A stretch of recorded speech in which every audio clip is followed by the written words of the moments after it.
നിയമസഭാ മണ്ഡല പര്യടനം ഇന്ന് കോഴിക്കോട് ജില്ലയിലെ ബാലുശ്ശേരിയിലാണ്. ബാലുശ്ശേരി നമുക്കറിയാവുന്നതുപോലെ പട്ടികജാതി സംവരണ മണ്ഡലമാണ്. ഞങ്ങളുടെയൊക്കെ ചെറുപ്പകാലത്ത് ബാലുശ്ശേരി സമം ഷൺമുഖദാസാണ്.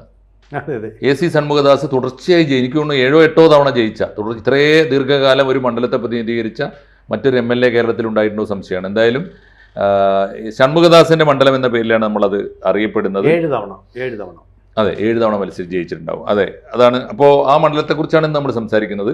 തീർച്ചയായിട്ടും ആ മണ്ഡലത്തിന്റെ പുതിയ പ്രത്യേകത, ഇടക്കാലത്ത് പുരുഷൻ കടലുണ്ടി MLA ആയിരുന്നു കഴിഞ്ഞ തവണ വരെ.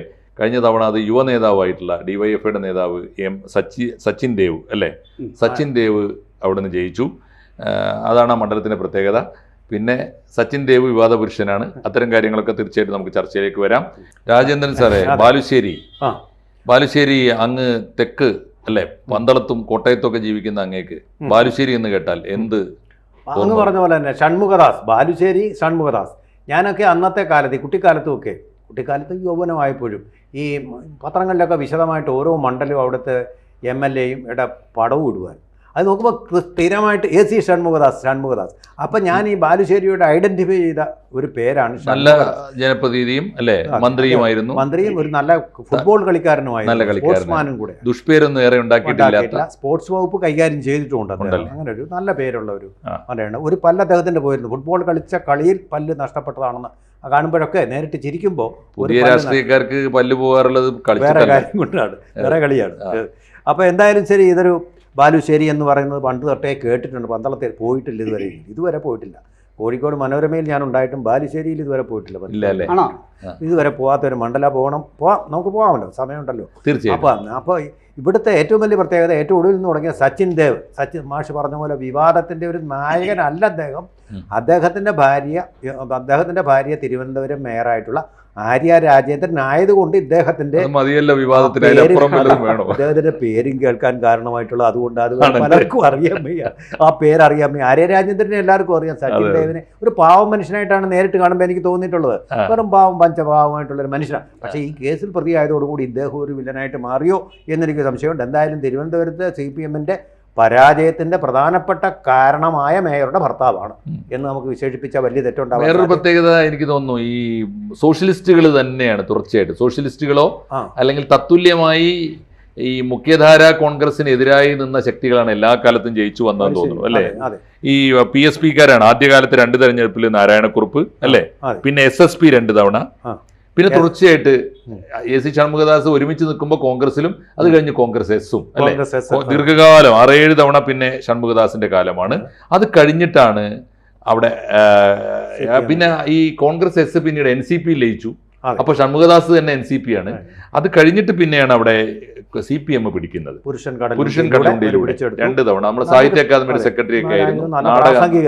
പ്രാസംഗികനാണ്, നാടകകൃത്താണ് കാര്യമായിട്ട്. അതെ, അതുപോലെ തന്നെ ഒരു കാര്യം ഇവിടെ ഓർക്കേണ്ടത്, PSP ആണ് ആദ്യം ഇത് പിടിക്കുന്നത്. 1957 PSP എന്ന് പറയുന്നത് അറിയപ്പെടുന്ന ഒരു പാർട്ടിയാണ്, വട്ടംതാണുള്ള പാർട്ടിയാണ് PSP. അല്ല, അന്ന് മുതലേ ഞാൻ പറയുന്നത് ഈ കോൺഗ്രസ് വിരുദ്ധ പക്ഷത്താണ്, സോഷ്യലിസ്റ്റ് വിരുദ്ധ പക്ഷം.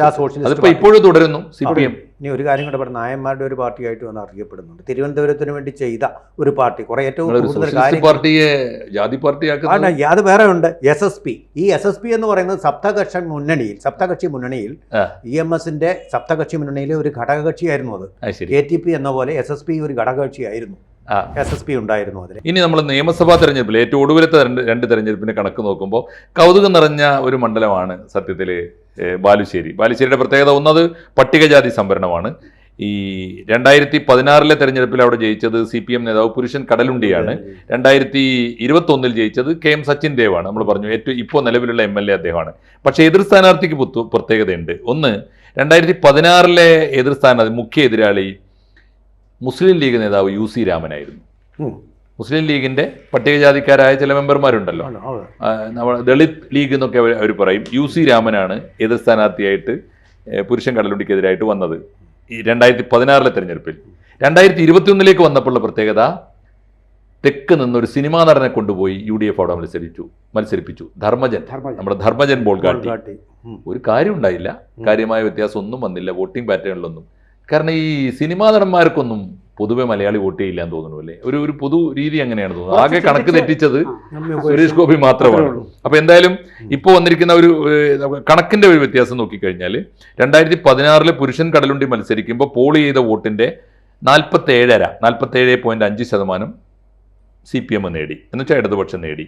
അത് വോട്ടിന്റെ എണ്ണം നോക്കുമ്പോൾ 82,000 വോട്ട്. അത് സച്ചിൻ ദേവ് ആയപ്പോൾ ഒരു ചെറിയ വ്യത്യാസമുള്ളത്, പുരുഷൻ കടലുണ്ടി ആ മണ്ഡലക്കാരനല്ല, പുറത്തുനിന്ന് വന്ന് മത്സരിക്കുകയാണ്. കടലുണ്ടി കേട്ടാൽ തന്നെ അറിയാലോ, ബേപ്പൂർ മണ്ഡലത്തിന്റെ ഭാഗമാണ് കടലുണ്ടി. അതേ സമയത്ത് സച്ചിൻ ദേവ് അവിടുത്തുകാരനാണ്, ബാലുശ്ശേരിക്കാരനാണ്, യുവ നേതാവുമാണ്, താരതമ്യേന ചെറുപ്പക്കാരനുമാണ്. അതിന്റെ ഒരു ഗുണം കിട്ടിയിട്ടുണ്ടാവും. പുരുഷൻ കടലുണ്ടിക്ക് 82,000 വോട്ടാണ്, 82,914 വോട്ടാണ് കിട്ടിയതെങ്കിൽ അത് സച്ചിൻ ദേവ് ആയപ്പോൾ 91,000 വോട്ട് കിട്ടി. അതായത് 9,000 വോട്ടിന്റെ വലിയ ഭൂരിപക്ഷം ഇതുവരെ നേടിയിട്ടുള്ളത് സച്ചിൻ ദേവ് ആണ്. തീർച്ചയായിട്ടും 20,000. ബാലുശ്ശേരിയിൽ 20,000 മോശം ഭൂരിപക്ഷമല്ല. പുരുഷൻ കടലുണ്ടി 15,000-നാണ് ജയിച്ചതെങ്കിൽ സച്ചിൻ ദേവ് 20,000-ന് ജയിച്ചു. പിന്നെ വ്യത്യാസം വന്നത് ഇവർക്ക് വലിയ വ്യത്യാസം. UC രാമൻ, മുസ്ലിം ലീഗിന്റെ നേതാവ് UC രാമൻ കുന്ദമംഗലത്ത് നിന്ന് എന്ന് അവിടെ മത്സരിച്ചിട്ട് 67,000 വോട്ട് നേടി. UDFന്റെ പാനൽ വോട്ടിനൊന്നും അപകടം പറ്റിയില്ല. ധർമ്മജൻ ബോൾഗാട്ടി ചെന്നിട്ട് ഈ 67,000-ൽ 4,000 വോട്ട് കൂട്ടി 71,000 ആയി എന്നല്ലാതെ അത് സ്വാഭാവികമായിട്ടും ആ കാലഘട്ടത്തിൽ വന്ന വോട്ടിന്റെ വർധനവ് കൂടിയാണ്. എന്ന് പറഞ്ഞാൽ 16,000 വോട്ട് കൂടിയിട്ടുണ്ട് ആ മണ്ഡലത്തിൽ. അപ്പോൾ കൂടിയ വോട്ടിന്റെ ന്യായമായ പെർസെൻറ്റേജ് അല്ലാതെ UDFന് സിനിമാ നടനെ കൊണ്ടുവന്നത് കൊണ്ടൊന്നും ഒരു മെച്ചം ഉണ്ടായില്ല. അത്തരം പരീക്ഷണങ്ങൾക്ക് ഇനി UDF പോകണ്ട എന്ന് വേണം നമുക്കതിൽ പറയാൻ. പക്ഷെ ഒരു വ്യത്യാസം ആകെ വന്നിട്ടുള്ളത്, ഒരു കാര്യം പറയാവുന്നത്, ബാലുശ്ശേരി മണ്ഡലത്തിൽ BJPക്ക് വേണമെങ്കിൽ BJPക്ക് വോട്ടിംഗ് നില മെച്ചപ്പെടുത്താവുന്നതാണ്. പക്ഷെ അവർ മെച്ചപ്പെടുത്തുന്നതല്ല കാണുന്നത്. BJP സ്ഥാനാർത്ഥി തന്നെയാണ് നേരിട്ട് മത്സരിച്ചത് 2 തെരഞ്ഞെടുപ്പിലും. അവരുടെ നില കുറക്കുന്നതാണ് കാണുന്നത്. ഒരു പക്ഷേ ഈ ധർമ്മജൻ ബോൾഗാട്ടി വന്നപ്പോൾ ഇത്തിരി വോട്ട് അങ്ങോട്ട് പോയോ എന്ന് അറിഞ്ഞൂടാ. എന്തായാലും ഒരു 3,000 വോട്ടിന്റെ കുറവാണ്. PK സുപ്രൻ എന്നയാളാണ് 2016 അവിടെ BJPക്ക് വേണ്ടി മത്സരിച്ചത്. അതേസമയത്ത് 2021 മത്സരിച്ചത് ലിബിൻ ബാലുശ്ശേരി എന്നൊരു നേതാവാണ്. വലിയ വ്യത്യാസമൊന്നും വന്നില്ല. 2016 19,324 വോട്ട് BJPക്ക് കിട്ടി. അതിലൊരു ഇത്തിരി കുറഞ്ഞ് 16,490, 3,000 വോട്ട് കുറഞ്ഞിട്ടേ ഉള്ളൂ. അതൊരു പക്ഷേ ധർമ്മജൻ ബോൾഗാട്ടിക്ക് പോയതാവാം.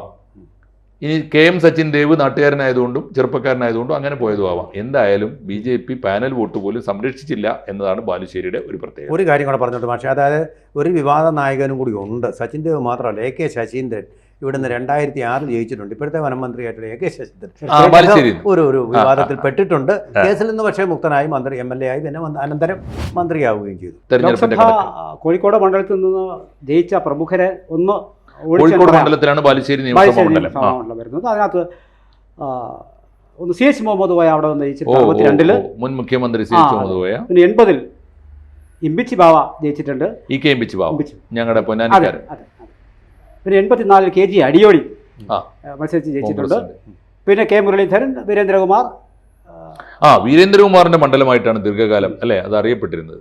പിന്നെ 98-ൽ ഒരു P ശങ്കരൻ, ശങ്കരേട്ടൻ DCC പ്രസിഡന്റ് ആയിരുന്നു. P ശങ്കരൻ മുൻ മന്ത്രിയായിരുന്നു, ഒരു സാധാരണക്കാരൻ.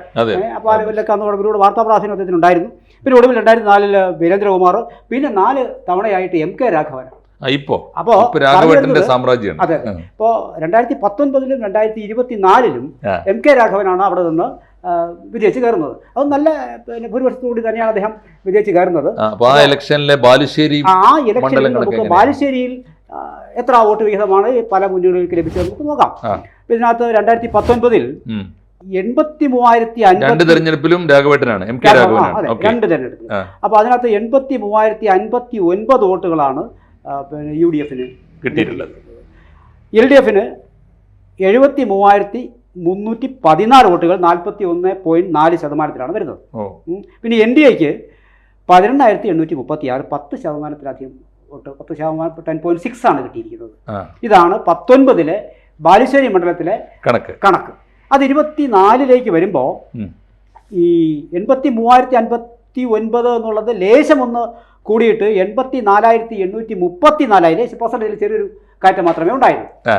പക്ഷേ LDFന് 37.9 കുറഞ്ഞ 67,200 വോട്ടായി പോയി. 73,314 നിന്ന് 67,200 കുറയുകയാണ് ചെയ്യുന്നത്. NDAക്ക് നേരത്തെ ഉണ്ടായിരുന്ന 10.6 എന്ന് പറയുന്നത് 12.8 മാറി 22,714 മാറി. ലേശം ഒരു എഡ്ജ് അവിടെ അവർക്ക് കിട്ടി. അവിടെ നഷ്ടപ്പെട്ടത് LDF വോട്ടുകൾ പോയിരിക്കുന്നത്. ഇതാണ് 19-ലെയും 24-ലെയും കാതലായ വ്യത്യാസം. എന്ന് പറഞ്ഞാൽ ഇടതുപക്ഷത്തോടൊപ്പം എന്നും നിന്ന ബാലുശ്ശേരി നിയമസഭാ മണ്ഡലം ലോക്സഭാ ഇലക്ഷനിൽ എത്തുമ്പോൾ എപ്പോഴും രാഘവേട്ടന്റെ കൂടെ നിൽക്കുന്നു, കോൺഗ്രസിന് അനുകൂലമായി നിൽക്കുന്നു എന്നുള്ളതാണ് അതിന്റെ ഒരു സൂചന.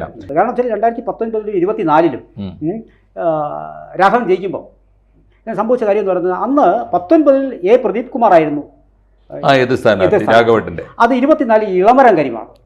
അപ്പോൾ 19-ൽ കിട്ടിയതെന്ന് പറയുന്നത് LDFന് 41.4% വോട്ട് 73,314 ലഭിച്ചു. പ്രദീപ് കുമാർ മത്സരിക്കുമ്പോൾ ഈ പ്രദീപിന് എത്ര വോട്ട് കിട്ടി? 73,314 വോട്ട് കിട്ടി. 67,200 കിട്ടിയുള്ളൂ. 67,000 കുറഞ്ഞു. അതിന് അന്ന് ഈ കളി അന്ന് തുടങ്ങിയിട്ടുണ്ടല്ലോ, ഈ പറഞ്ഞ ഈ പ്രീണനത്തിന്റെ കളി. ഈ എളമരം കരീം എന്ന CPM നേതാവിന്റെ പേര് വെക്കുന്നതിന് പകരം കരീം ക എന്ന് പറഞ്ഞുകൊണ്ട് പ്രചരണം തുടങ്ങിയതെന്നാണ്.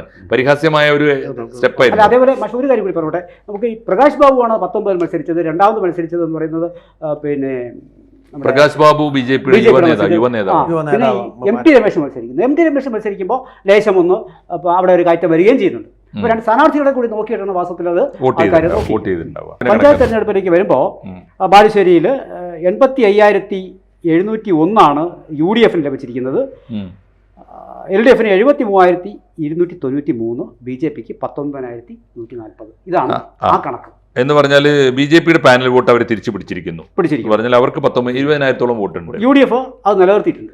UDFന് ഇപ്പൊ എത്ര കിട്ടിയിരിക്കുന്നു? 85,701 UDFന്റെ നില മെച്ചപ്പെട്ടിരിക്കുന്നു. കാരണം അത് പൊതുവെ ലോക്സഭാ തെരഞ്ഞെടുപ്പിൽ കാണാറുണ്ട്. അത് പഞ്ചായത്ത് തെരഞ്ഞെടുപ്പിലും കിട്ടി അല്ലേ? ഓക്കെ.